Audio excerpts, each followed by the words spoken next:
So I think it's about time. Please welcome Sister Denise Lawrence. Leadership. I think everyone here is a leader in their field. That means you influence many people.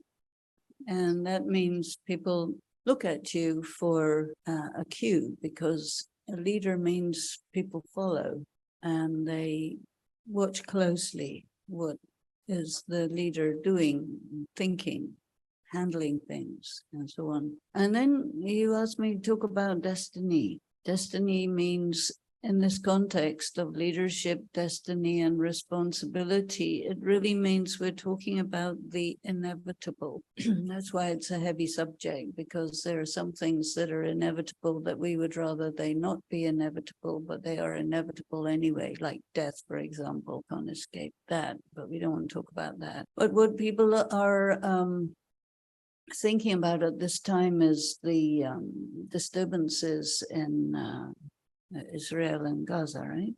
This is now taken over from Ukraine in the media. And I was thinking about this because a lot of world leaders are weighing in on this subject and bringing forth their perspective on it. And I like to see things in the biggest possible, widest possible context, because I think that enables us to understand it better. So we're basically going back to the time of the Crusades with this. Time of the Crusades was a question of Jerusalem.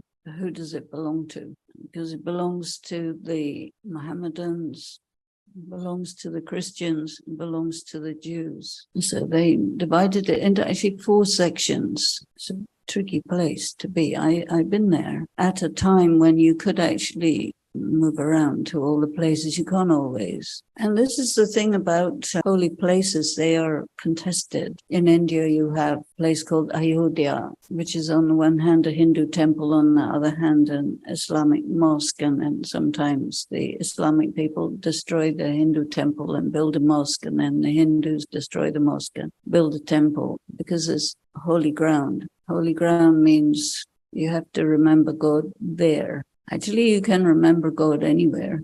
Religions are very big, powerful energies, and very, very influential and competitive. These religions in question, the Islamics, the Christians, and Jews, they all come from Abraham. So they're basically brothers. I study Raj Yoga, which is coming from India, and which is mentioned in a very famous piece of literature, which is also a scripture within a large, huge epic, which is called the Bhagavad Gita. Many of you may be quite aware about it. This is in the context of an epic which is talking about the last World War. After the last World War, the world starts again. You have a very, very dangerous situation going on in the Middle East right now, which could very, very easily escalate, because the players involved is United States, which is the huge world power. It says, Israel, we have your back. That means it's saying this is a war where the United States is one of the players. I don't think really the United States is playing against a small group of people in tunnels in an area near the Eastern Mediterranean, right? And so we have China weighing in, Russia weighing in. It becomes very big. There is a certain disturbing, distressing inevitability. Then we also look at climate change. From time to time here, there are very big typhoons. You can't argue with a storm.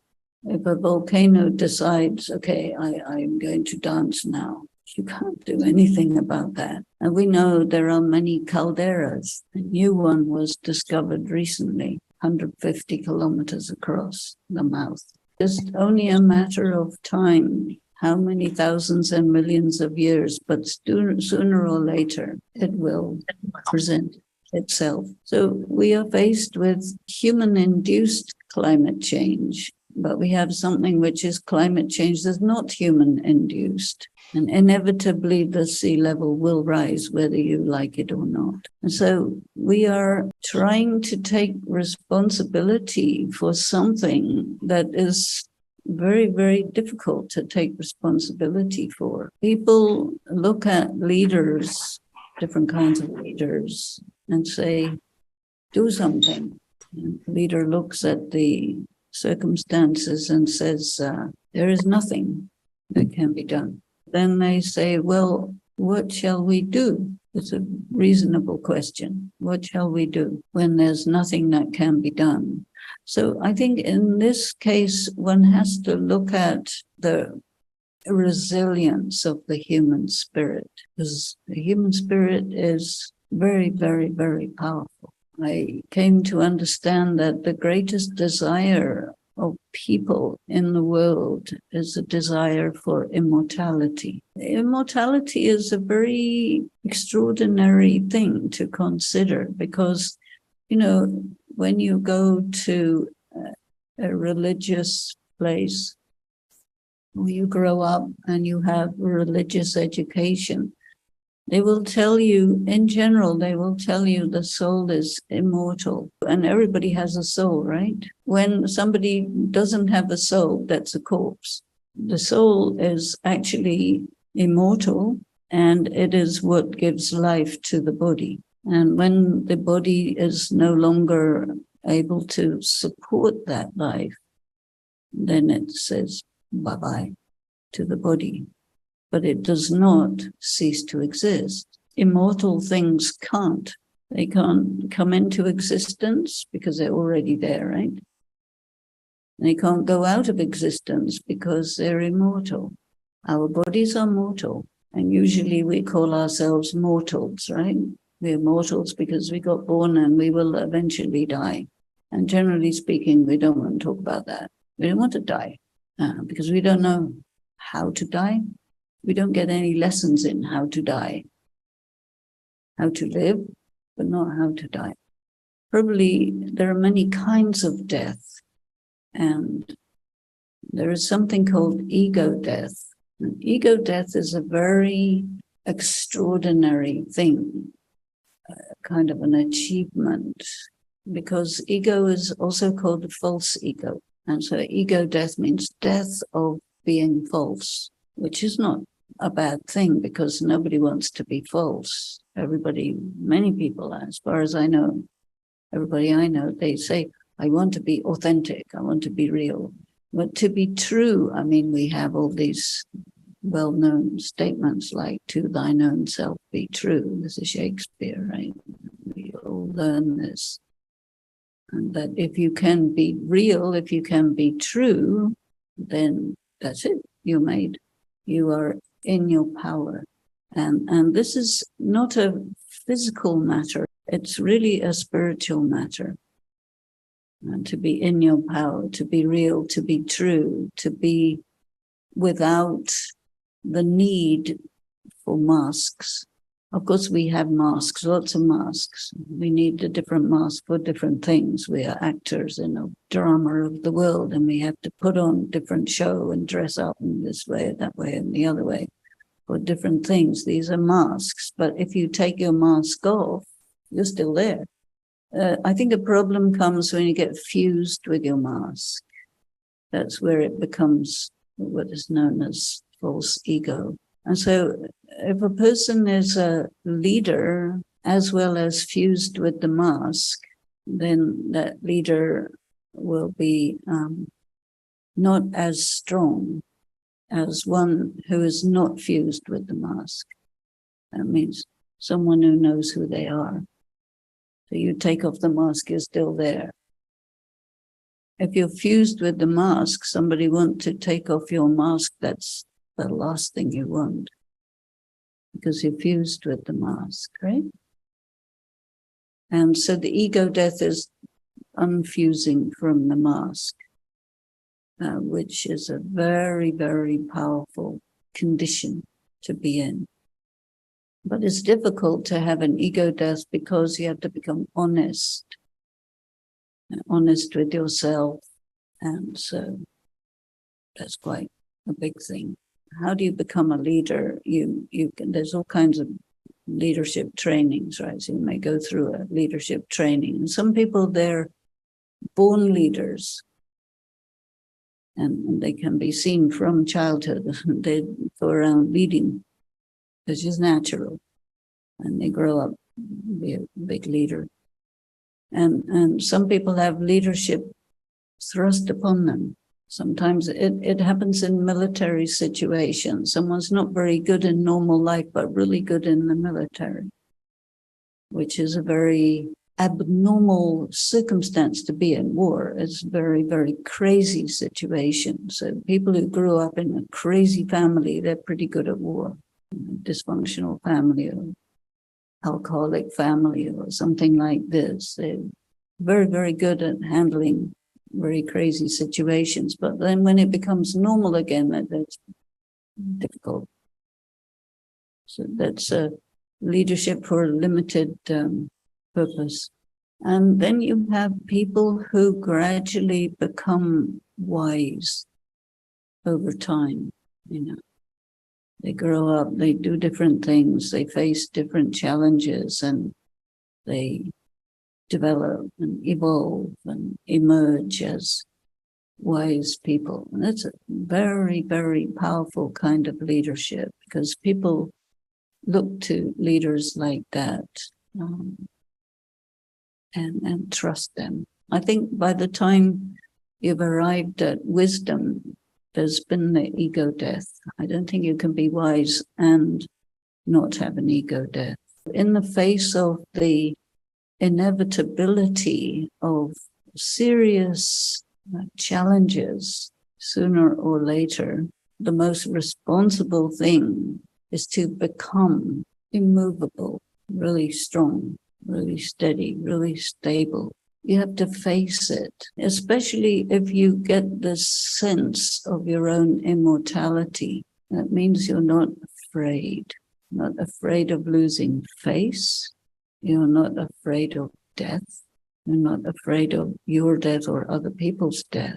Immortality is like this. It doesn't matter what happens. Nobody ever gets lost. One may die, but they'll be back. This is something that's really quite well known in the Philippines, because when somebody dies, what happens? You call them, say, how are you? Are you okay? Where did you go? So that means what? They're still there. That means if you're still there, then I'm also still there. And if I'm still there, then you're also still there. It makes a difference. I mean, when the Earth is going through climate change, it's still, no matter what the arrangements are, it's still 70% water. You know, your body is also 70% water. Every human being is a microcosm physically of the Earth. And every human spirit is a child of the Supreme Spirit, regardless of whatever religion they belong to. And all are immortal. So one of the big difficulties is brotherhood, because we are very many, many people, right, in this world. I mean, I don't know exactly how many, but it's something around 8 billion. That's quite a lot. And from time to time in the history of the world, there are many people, and from other times, there are small numbers of people. So in the beginning, how many people were there? A minimum of 2, you know. So it is natural for populations to go from smaller to bigger. It's also natural that whenever anything reaches a maximum, you get a J curve of increase. And people used to say, well, it goes through the ceiling, but it doesn't actually. It goes up to a maximum, and then it goes straight down. This is a J curve. Whether it's population or whether it's any of the other things that increase in this kind of graph. everyone is immortal, so that means you have to be somewhere. I mean, they say when you die, you go to heaven, so at least that's a possible place. Or some people, they may go to hell. That's another option. If you're in the middle of a really difficult time, you say, I am already in hell. Or somebody is, they say, oh, I'm in heaven. That's one of those songs you sing, yeah. It depends on your circumstances and how you feel and how things are going. And the nature of our existence is light and dark, good days and bad days. They say you must take the rough with the smooth. And if you don't want to do that, well, you learn the hard way. But one way or the other, you have to take the rough with the smooth. You told them I wrote a book called Sayamakim. You didn't say what it means. It means fighting your shadow, because everybody has a shadow side, right? Everything has a shadow side, day and night, winter, summer. Here you don't have winter, summer, you have rainy season or not rainy season. We're in the midst of cycles. The cyclical time is something that's natural. But we live in a world where we think that we can control everything. And so when we take the word responsibility, we align that word with controlling everything. The expectation people have of a leader is a leader will make sure that everything is okay. Since you are leaders in your fields, you must experience the pressure of this expectation every so often. Sometimes you just don't know what to do with that because you don't want to disappoint people, yet you can't control all that much. And so a leader is really that regardless of the circumstances, go this way. And when things are really bad and they look at the leader for point us in the direction we should go. I remember I used to live in Los Angeles and it's an earthquake place. So one time we had like an 8-point earthquake, which is quite large, and everything fell down. And I was in the spiritual center where we lived. It happened at 4:30 in the morning, and we meditate from 4 o'clock in the morning. So we were sitting there meditating, and then it was doing this. Everybody looked at me and said, instruction, please. And I said, don't move. Stay right where you are. And things fell down, but not on any of us. So that was okay. That worked. Why did I say that? Not because I thought I should say that, or that I figured it out in advance, or anything like that. Something automatic. And we were in meditation, means we are communing with God. This is meditation, right? So what do you expect from God? Protection, right? This is normal. It was like, okay, you're in contact, no, don't move. Tell them, don't move, and it's an instant thing. And there are many, many situations where like a danger comes and you're a leader. So everybody's looking at you and you don't know what to say or do because it's too unexpected, but you're connected. So you become like a conduit, and whatever needs to be communicated will get communicated. I'm sure you've experienced this. Because as a leader, you're offering yourself to be of service to the people who are following you. That's what a leader really is, right? Serve the community, serve the people. And so that's really the responsibility, I suppose, is to be aware that that's your position. You are in between something transcendent and people who look to you for guidance, which you may or may not be able to provide, but you're in between. And the other thing that happened that morning, when everything falls down and everybody jumps out of their house immediately, right? And so they all came to our place with this idea, which we had no idea that anybody even knew we were there. There's only a few of us. They just came and said, this is a safe place. Let us in. Okay, you come in, sit down. This combination of destiny. I mean, when an earthquake quakes, it's destined, right? It's nobody's fault. And slightly predictable, but mostly unpredictable. And they happen. And there you are. What do? You do what is needed without thinking. There's a leadership, there's a responsibility. And then after that, you carry on in normal circumstances. Now, here we are in the face of a possible massive war, and that disturbs trade, travel, food distribution. People get stuck. I remember in Second World War when it broke out. I wasn't there. My mother was there, and she was a young girl, and she was in England. She is French. France fell quickly, and she was stuck in England. So she joined the British Army and became physical education training officer there, and she spent the war there. And then she met my father after the war. This is what war does. You stuck somewhere. We all went through COVID and the lockdown, and many people, they were stuck somewhere. They couldn't travel because traveling was stopped, you see. So every so often something unexpected happens and you're stuck. You're also a leader, even you're stuck somewhere else, or maybe separate from your family, separate from your place of work or whatever. But you're still the one that's in between this transcendent wisdom, intelligence, and responsibility. Even if you are the father of a family, that's leadership position, and the family looks to you for direction. If you are in a house that's being bombed, doesn't change anything. You're still being looked to for direction, and you want to protect. Sometimes you can, sometimes you can't.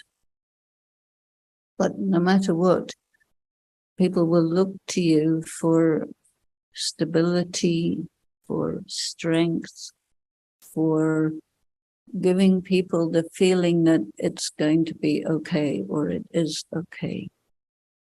So then you have to be creative, because if you have a big war and all of these normal available things are suddenly not available, you have to be creative. You have to find food, you have to find shelter. And who has to do that? The leader.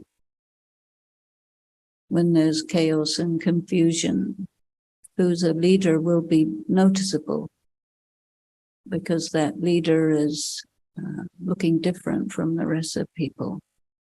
What is that leader doing? They're sort of sitting on top of a pile of something and looking around and seeing, okay, now what can we do here? Right? That's leader automatic activity.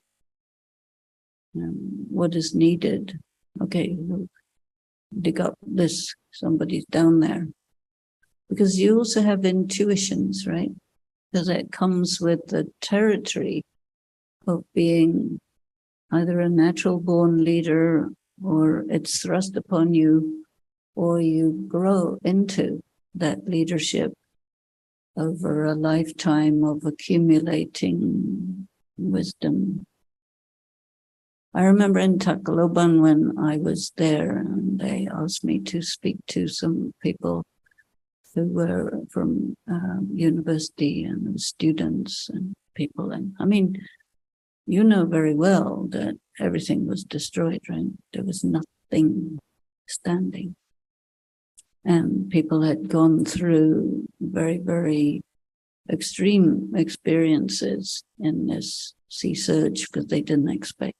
They didn't know what a sea surge was. They were told there will be a sea surge. Go and protect yourself in this low-lying place. Everybody drowned because they didn't know this.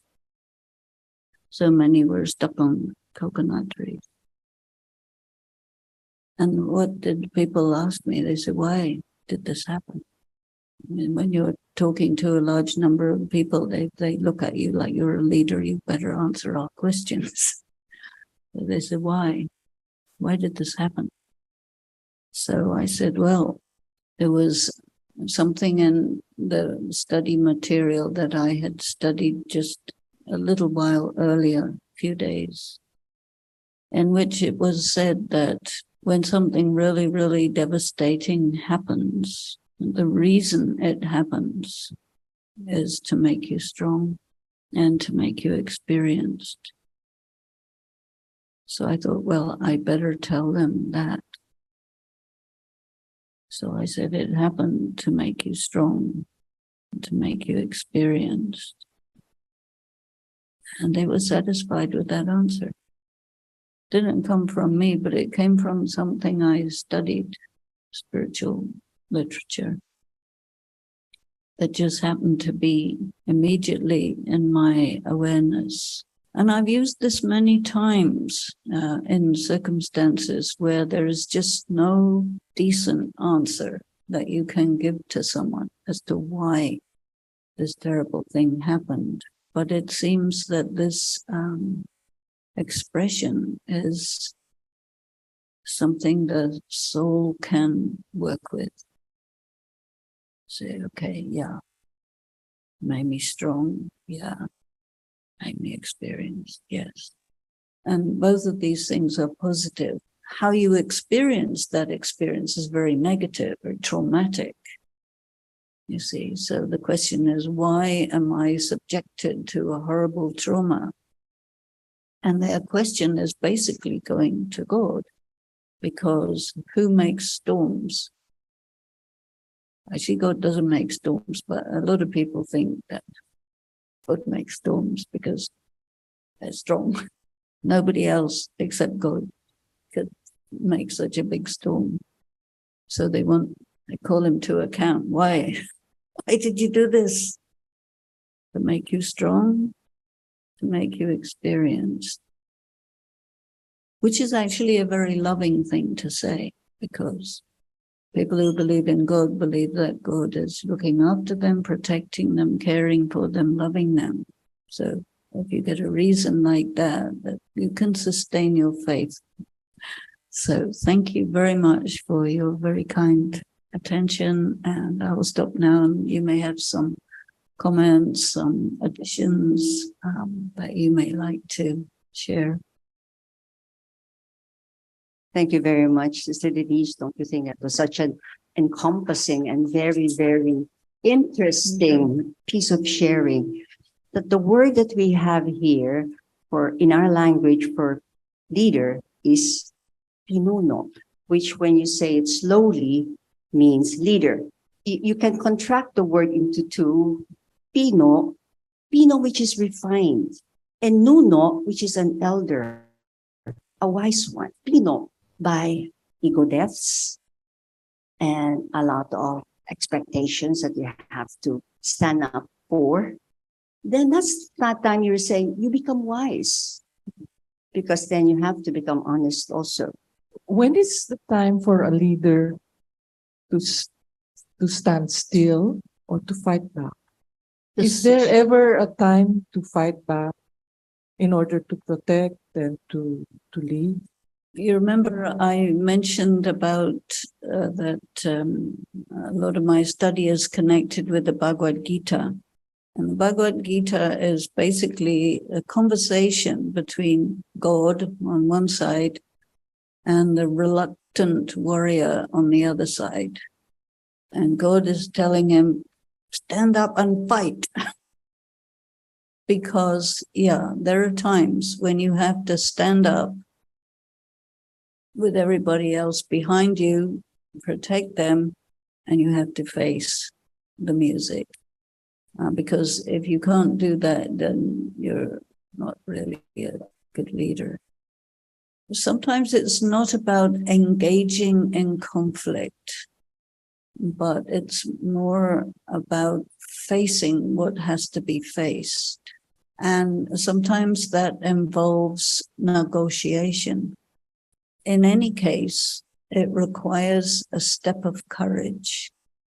to stand up and understand what's needed. And even if it's dangerous, even if it's risky, do it. As a leader who can't take a risk, that's not a leader. You might even have to risk your life.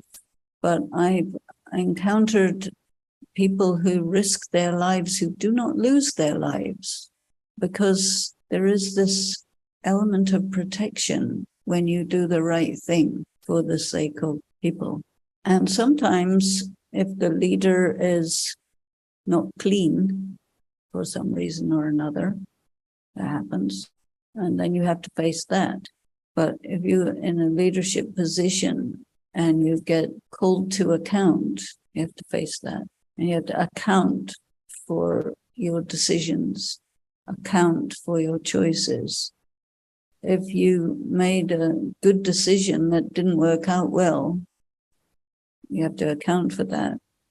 Sometimes you make a bad decision, but circumstances are in your favor and it works out, then nobody will call you to account. But a leader will get called to account. And you have to be able to say, this is my moral reasoning, because you have to do moral reasoning. If you can't perform moral reasoning, you can't be a leader.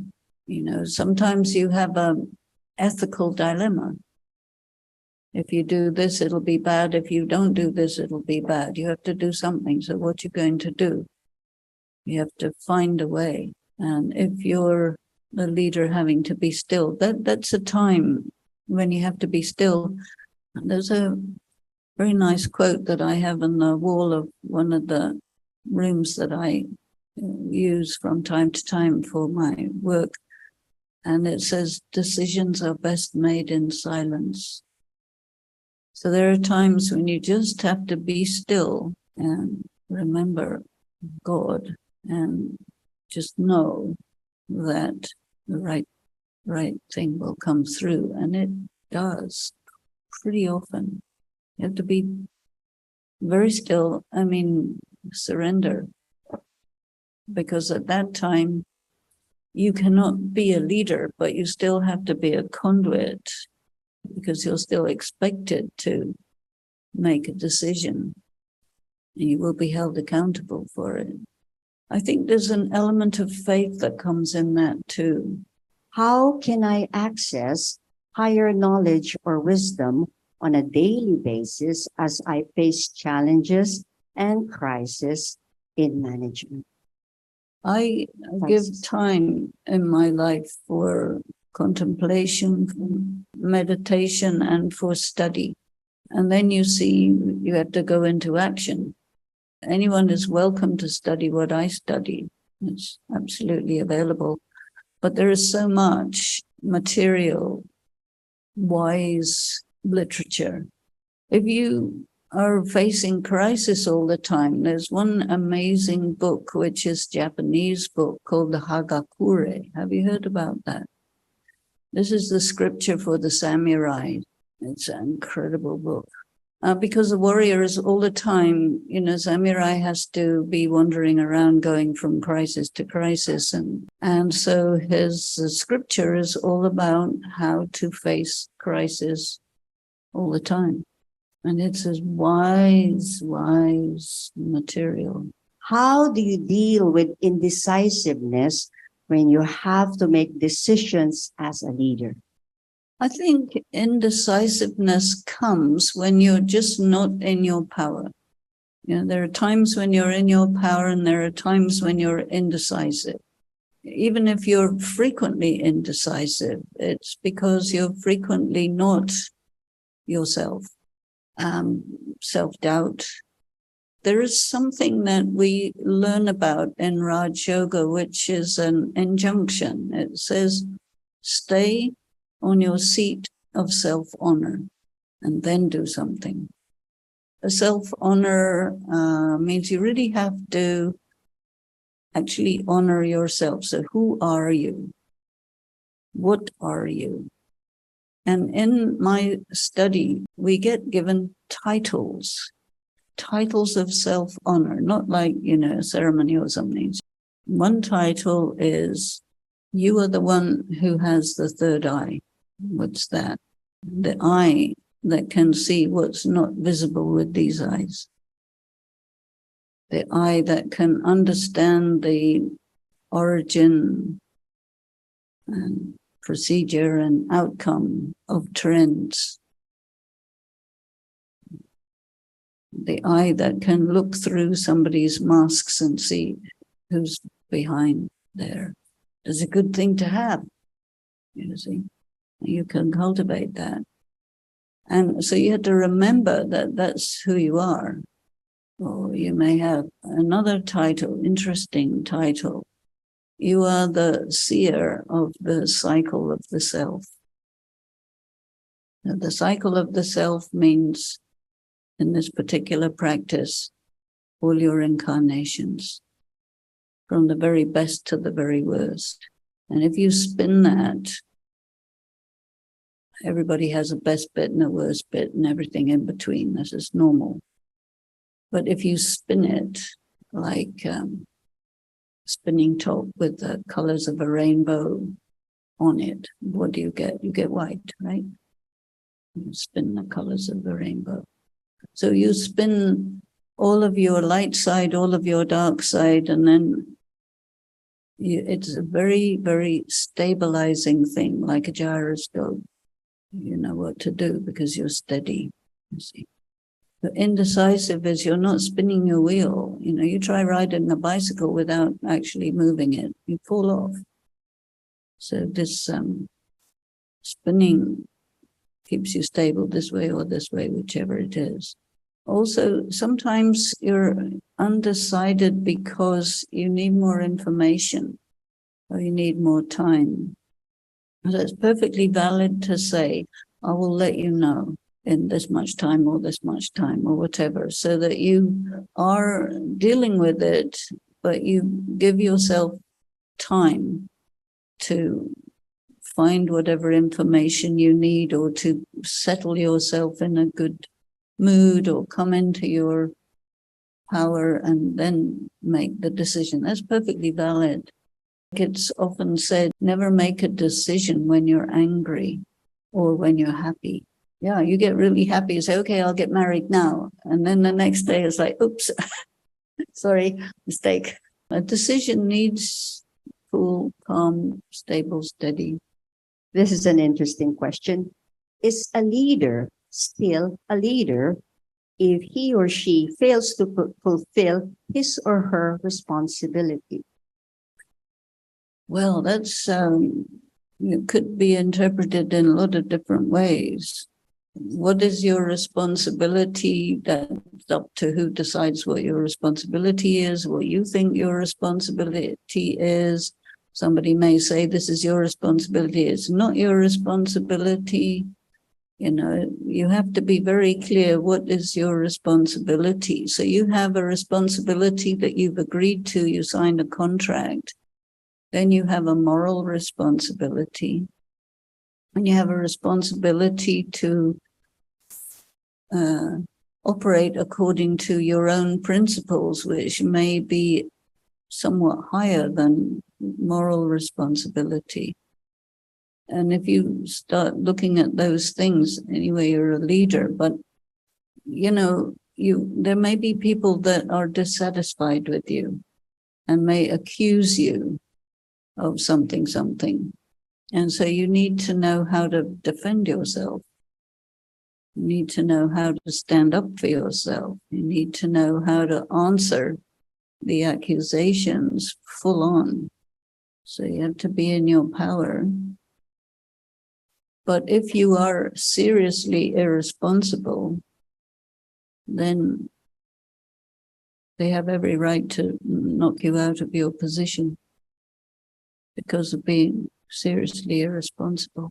So this question is, what happens when leadership is acquired through foul means?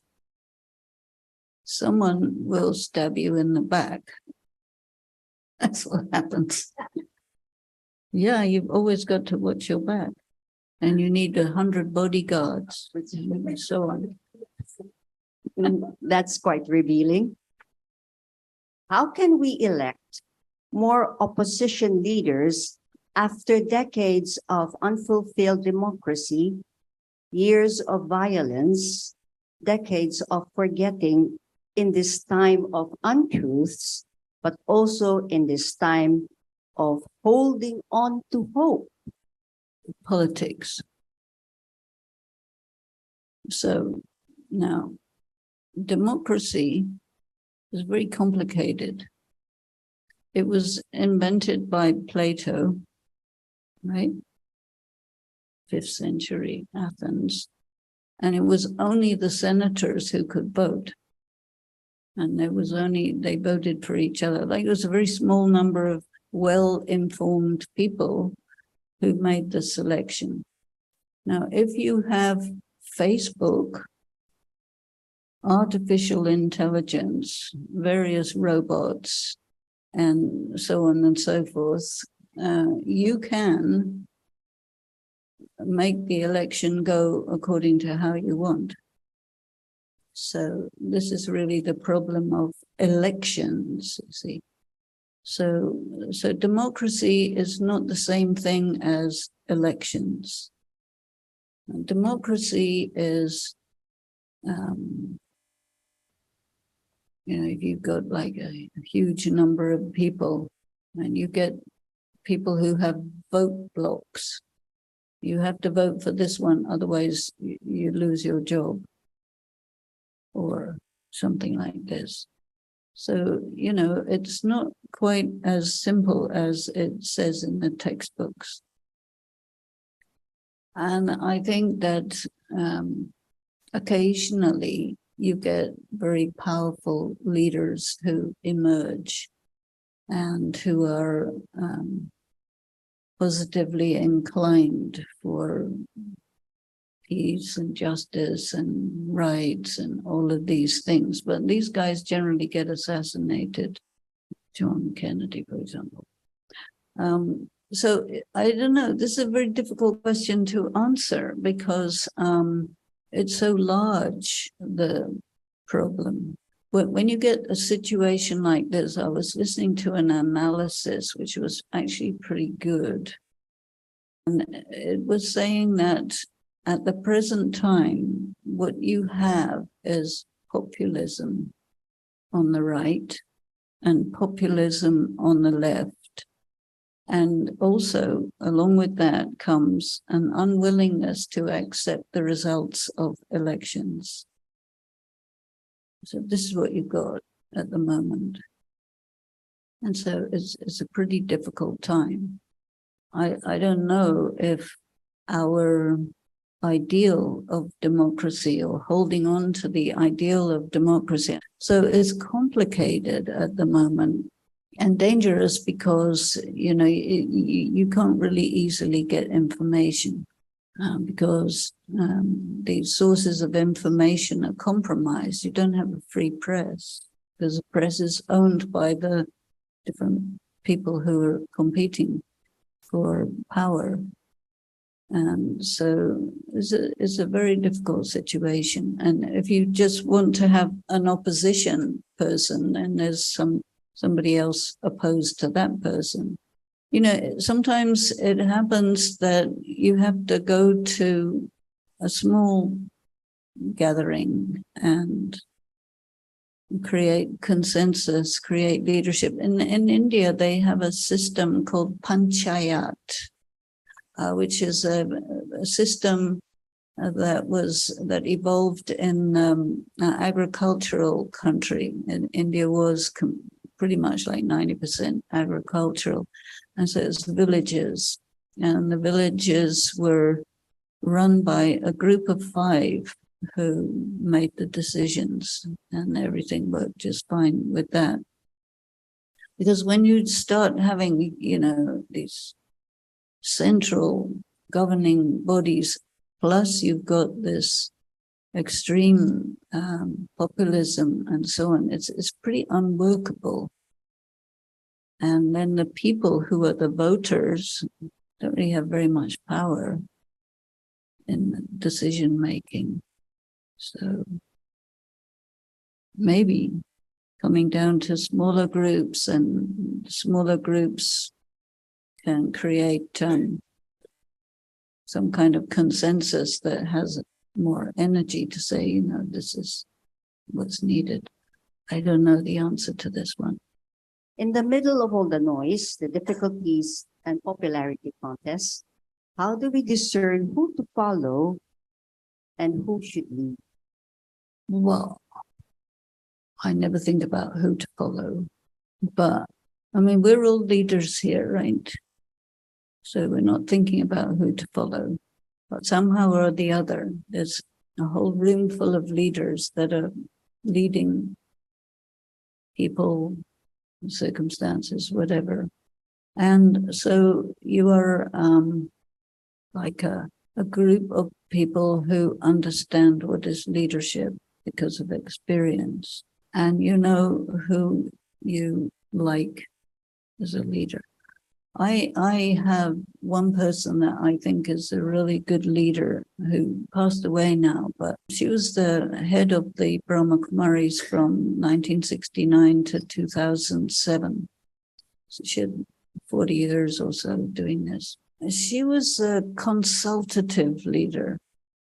Her name was Dadi Prakashmani. Her relationship with her position was, she never said, I am the leader. She said something more like, this position requires me to do this, to consult with everybody to find out what is needed to propose decisions which need to be accepted by the people concerned, and if it needs adjustment. But then hers was the last word. But I found that very good. You know, some leaders, they don't have their finger on the public. They don't know what's going on, like Marie Antoinette type.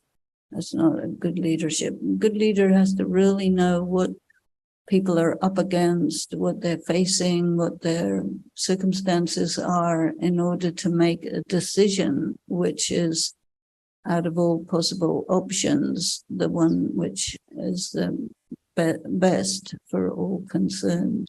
You need to be in contact with the people and don't rely on lobbyists or whoever wants to get between you and the people. You need to know the people. We did get a lot of insights, pretty sure, that will guide you as leaders in your own right and as leaders for yourself as well. We would like to request Sister Denise to guide us on another meditation. As a master,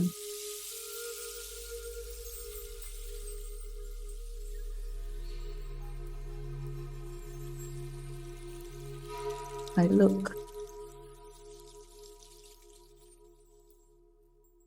from afar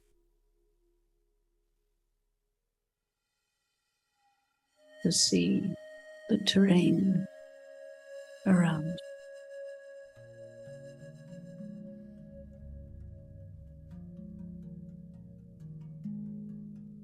To have a broad perspective.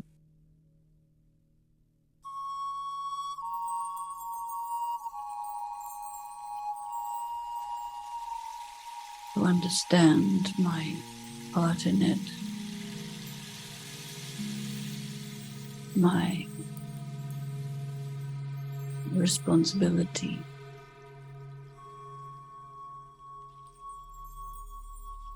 my role.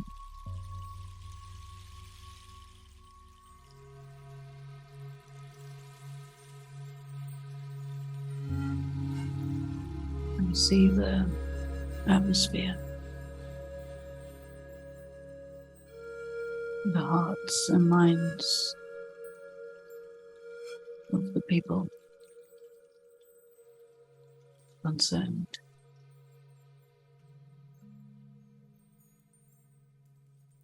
I go deep inside.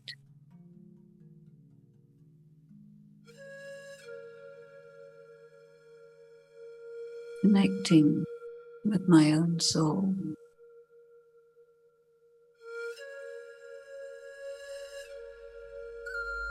With my spiritual essence. Deep inside.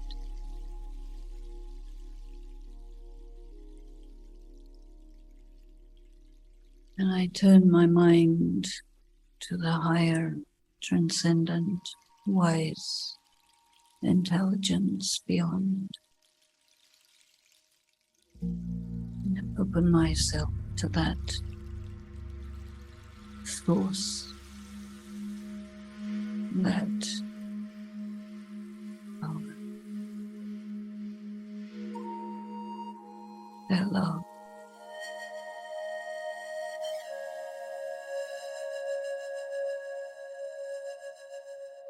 Take that into myself.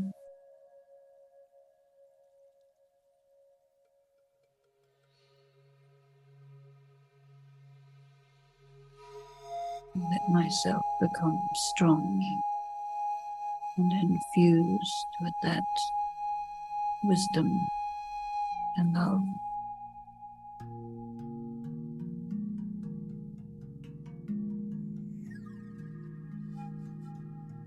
And from that space, make decisions that are of benefit in the short term and in the long term.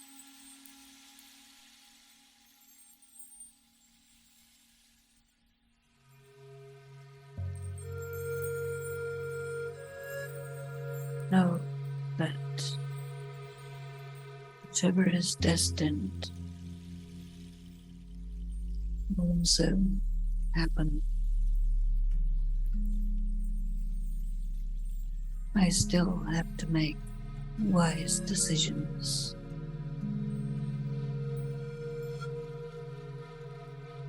At every step. From a place of deep silence.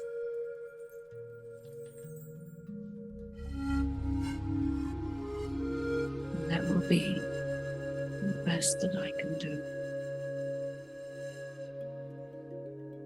Beyond that, it is in the hands of the one above.